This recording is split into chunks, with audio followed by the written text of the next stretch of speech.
Welcome to this Zentangle Quickie. My name is Heather Hartwick Gladden. I'm a certified Zentangle teacher. And today we're going to take a look at the Tangle Kruller from CZT Jody Genovese. This will make you hungry. And yes, it is named after uh, the pastry. All right. So we joke on our Tangle Time call. Actually, any of the classes and sessions that we do, somehow it always ends up to food. So here we go. All right. So this one starts with an octagon.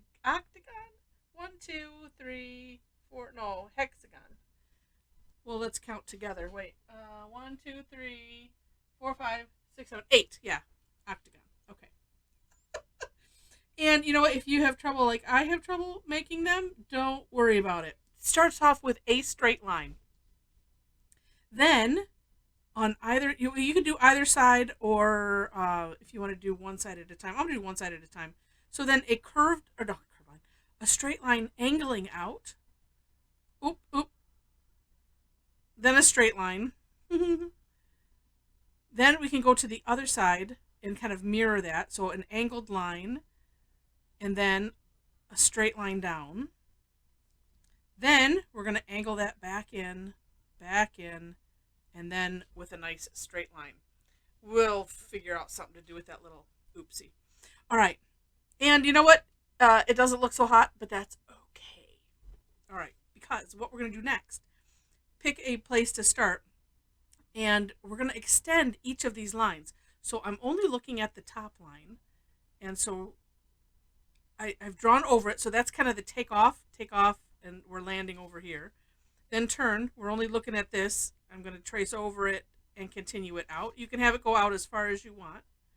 Same thing, so you're just going to keep turning. And especially some of these that it's like, well, I can't really see where the line is, because the angle is not quite great, but that's all right, because we're just going to do like that. Same thing here. And so I bring home the point of Zentangle. Number one, there's no such thing as a mistake in Zentangle. And two, it's the original shape doesn't really matter. Just keep going. It'll all be good. All right. Next, one point that Jody does put in her step out is working in a clockwise fashion.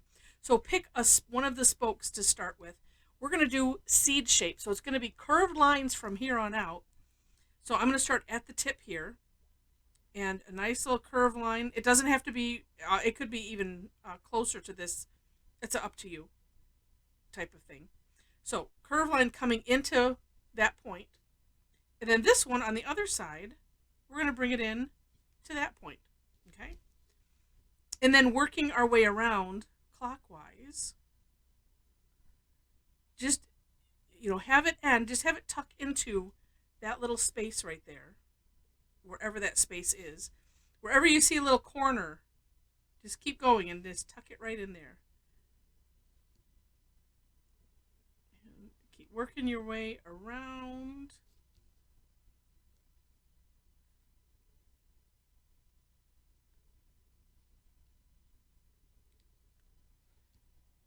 And it's, this is, well, and some might turn out like that. Don't worry about it. Just keep going. And this is the fun thing about just turning your tile. Keep your hand comfy. And that way we can make that nice arch. I mean, if you wanted to figure out, okay, I'd have to like do it upside down to use the same curve.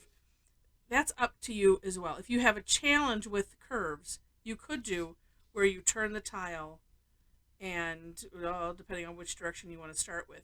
And that way you're maximizing use of the natural curve of your hand. You don't have to.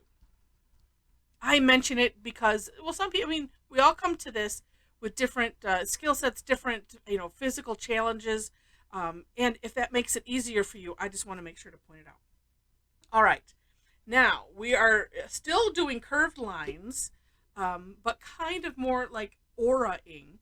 So, okay, picking this stroke here. And let's see, I don't know that it matters which side, but I'm going to start with the left side. So I'm looking at these two spokes. So this V, I'm going to come off the tip and essentially aura that line, stopping here. And then we're going to go onto the other side and always stopping at that line. If this makes you think of it's not between, hybrid, I think is what it is. It makes me think of the tangle between. These are tangle. If you're new to Zentangle, these are tangles that I'm talking about. There's one called hybrid that is kind of like this also. And so you just keep filling up this section, alternating one side and then the other side, and then move to the next one. And like I said, I'm just because I was looking at Jody's, she started hers on the left one, and so that's what I'm just continuing what she had done there. I honestly don't know that it matters, so if you accidentally start on the other one, let me know. Does it matter? I'm going to dare say it doesn't. And so you can do this and decide, how big of a, so how do I want to say that? How big of a V you want in the top. And let's see, I'm just going to do this one more because I was starting on the one side and then ending on the other. And that, one of those, that doesn't matter either.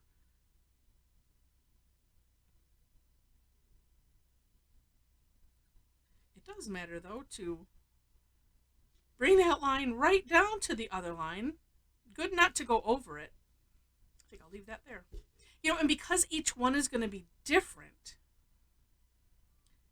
depending on how your original shape came out, you'll stop it. And look at this one. I went and I tucked it in there. And that's not where it's supposed to go. But it doesn't matter because when I did this one, I stopped it right at that line. Now I'm doing it the right way. It does create this neat effect in the middle, too. And that's cool. So like I said, do as many as you wish. And working your way all the way around.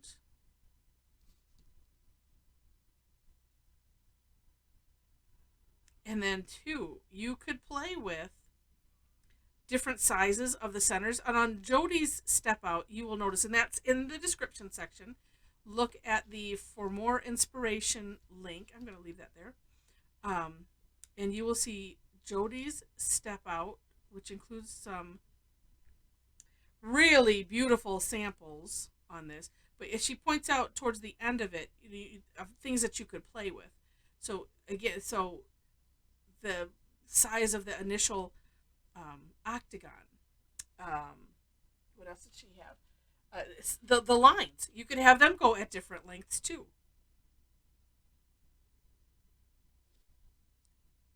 Completely up to you.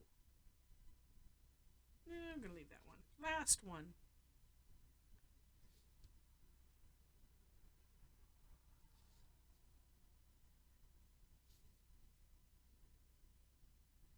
And I know on one of hers, it had some really neat insides to these because, of course, there's all kinds of ways you can play with it. It seems like mostly on her samples, she leaves the lines as they are, and then plays with the size of the middle and the lengths of those spokes, and yeah. So you can take a look at that for yourself. But so I'm going to course correct here, and let's see if we could do a better octagon. But wait, that gives me an idea. Look at how that lined up right there. It was meant to be. If I wanted to do a gem inside, certainly could. Well, it doesn't necessarily make it any better. Well, let's see if we'll do it. Let's see if we like that. And that would be just connecting all of the points with a straight line. It's amazing how some things can just fix. And if you don't like it when you do something like that, then your alternative, of course, is, oh wait, Let's see how this looks first.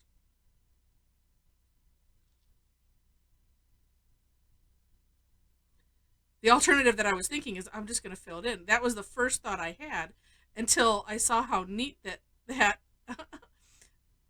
that initial what seemed like an oops just like is like, well, look at that. I don't know that I like this either, but it's an idea.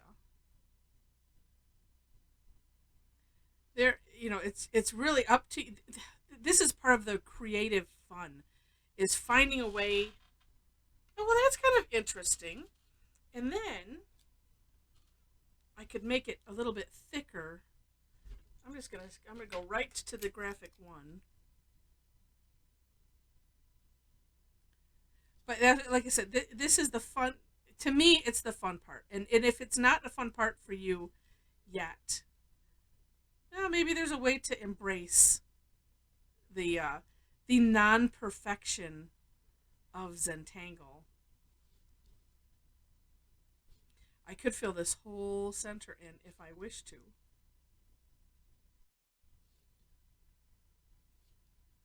I'm just deciding. And so that's again why I like to do things somewhat in stages, because then I can decide. Look at how I'm making it look much more like a proper octagon. This is called the course correct. Look at that. Okay. Hmm. Hmm. I might just. I'm so proud of that. I think I'm going to leave it. But I had this thought as I was doing it. Ooh, what about if we. I'm going to connect these points. Oh, wait. Okay, I'm going to do something crazy. Because it just entered my head to do this. I'm going to have everything going to a point. Then let's pick a different point. I'm probably just going to make a big mess. That's okay. It's fun. It's fun to find something and then just go, let's just try it. This is like string art, but with a pen. Pen string art. Let's see, that one doesn't matter. This one, though, at some point I'm duplicating some of them. That one's not going to matter because it's just going to go right in line.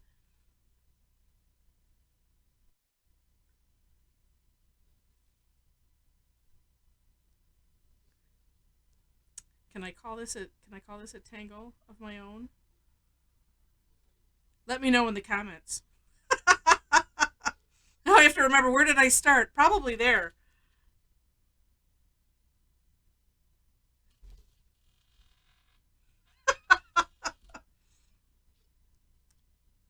Did I? Yeah. It's a little off center, but that's all right. It's interesting. It's a texture. That's what we're calling it. Okay. And apparently I got some little smudges on there. Okay. So enough of that kind of fun. Let's get to some shading. First step is all of these places here where these converge. So if you didn't get anything quite right, we have the beauty of shading, which could also be a course corrector in and of itself. All right. And I'm going to spread it out to both sides. So just with a little bit of a circular motion, aiming for the center so I can get them on both sides. And if you need to come back and go a little darker in the center for effect, that is always an option. Oh, look at how neat that is. And then on the tips, let's add a little bit there. And of course, these are just suggestions. If you have something else in your head, do it. This is about playing and having fun and seeing what you might end up with. That's all that it's about. Yes, look at that.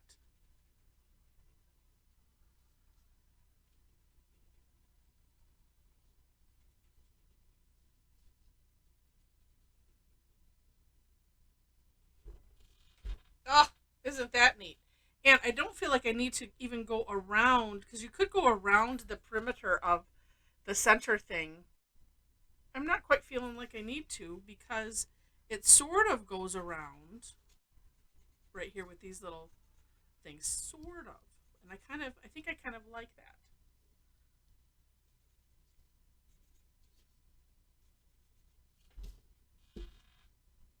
Neat.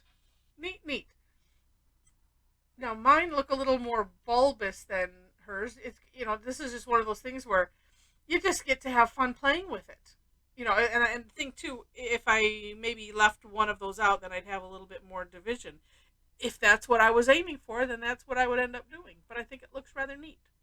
So I hope you enjoyed this. If you did, would love to have you click the like button. And if you liked it enough to see more, would love to have you also subscribe to the channel. Feel free to leave comments and share it and things like that. In that description section I mentioned, you will find links to step outs, ways to connect with me. So I have a link to my website where you can see when I do classes and all that kind of fun stuff. Would love to have you join us. And also links below that to my Facebook page if you happen to be on Facebook, and our absolutely amazing private Tangle Addicts community group page. So again, if you happen to be on there, would love to have you join us for even more tangling fun. So with that, I think that's it. Thanks so much for watching, and I wish you happy tangling.